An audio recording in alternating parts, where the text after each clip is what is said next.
I suppose you must have the whole day off, eh, Cratchit? Well, see that you're here that much earlier the next morning to make up for it. You understand? Oh, I will, sir. I will, sir, indeed. Good night, sir, and Merry Christmas. Ah.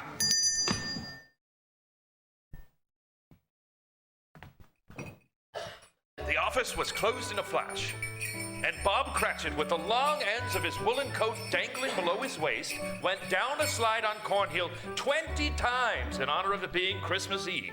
And then he ran home to Camden Town as hard and as fast as he could to play blind man's bluff with his family. Scrooge, on the other hand, spent the rest of the evening with his banker's book. When the darkness of the night overtook his desk, he walked to his usual melancholy tavern and ate his usual melancholy dinner. When he had finished, he weathered the cold of the season and walked to his melancholy house. The yard was so dark that even Scrooge, who knew its every stone, had to grope with his hands through the fog and the frost to find the door. After fumbling for the keys, he blindly freed the 4 locks on the door and opened it. Before closing the door, Scrooge walked through his rooms to see that all was right.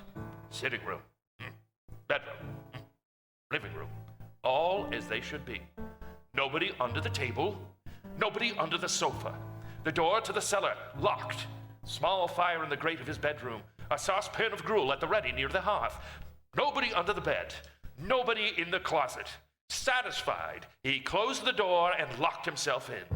He then took off his cravat, put on his dressing gown and slippers and his nightcap, and sat down before the fire to eat his gruel. Such a low fire indeed on such a cold night. Not even enough of a glow to light his face. Scrooge stretched his numb fingers over the fire, and then he saw something that made him draw them back. Slowly, the small embers dissolved into what looked like a face. A ghost face, yes, but a face all the same. A face that Scrooge recognized. Oh. Jacob Marley? I could have sworn I saw old... humbug. Jacob's been dead for 7 years. Humbug, oh, humbug. What I need is a good night's... What's that? Someone's in the wine cellar, but the door's locked and double locked. Something's coming. Something's coming closer. Outside my door. Bah, I won't believe it. My dozing has disoriented me. It's complete humbug. But it wasn't humbug. For slowly, Scrooge began to see a figure materialize. First its body, then its face. The same face he had seen in the fire, Jacob Marley's face. And the body, Marley's body, began to come towards him through the door. A body as pale as the bluish smoke that comes out of a chimney on a cold day. A body so transparent, Scrooge could see right through it. Ebenezer Scrooge! Ebenezer Scrooge! What do you want of me? I want much of you, Ebenezer. Who are you? Ask me who I was. All right then, who were you? In life, I was your business partner, Jacob Marley. Jacob Marley? But you're dead. You died 7 years ago. 7 years ago this very night. It's not possible. It's humbug. That's what it is. Humbug. What's wrong, Ebenezer? Don't you believe in me? I do not. You doubt your senses, Ebenezer? Yes. Yeah. Because any little thing affects them. See, a slight disorder of the stomach makes them go awry. You can't be a ghost. You may be an undigested bit of beef, or a blot of mustard, or a crumb of cheese, a fragment of an underdone potato.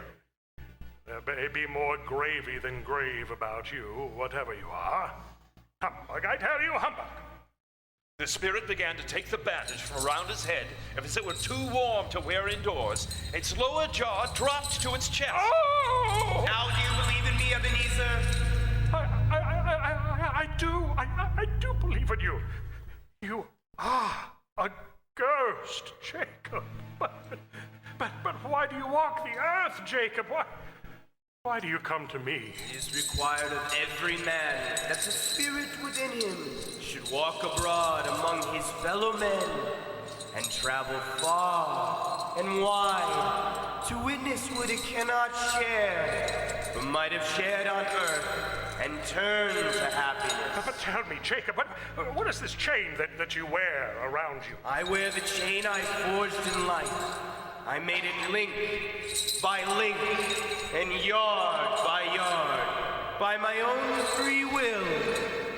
Is its pattern strange to you, Ebenezer? Cash boxes, keys, padlocks, ledgers, purses, yes. Yours was as heavy and as long as this 7 years ago. You have labored on it since, Ebenezer. Oh, Jacob, speak comfort to me. Comfort I have none to give. I cannot rest. I cannot stay. I cannot linger. Weary journeys lie before me.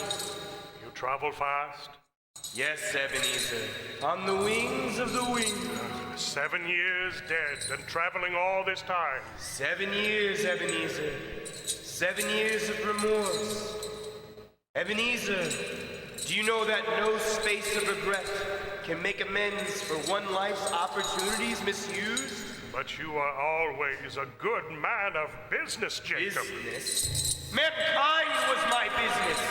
Charity, mercy, benevolence, they were all my business. The dealings of my trade were but a drop of water in the comprehensive ocean of my business. Listen to me, Ebenezer. I'll listen to you, Jacob. Go on, Jacob, now. Speak to me. Ebenezer, I am here to warn you that you have yet a chance of hope of escaping my fate. Do you hear that, Ebenezer? Yes, Jacob, yes. You always were a good friend to me, Jacob. Thank you, Jacob. But go on. How shall I escape? You will be haunted by 3 spirits. Is that the only chance and hope, Jacob? It is your only chance and hope. Well, then I think I'd rather not. Without their visits, you cannot hope to shun the path I tread.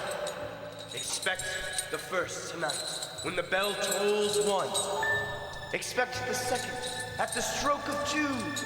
And the third as the clock ticks 3.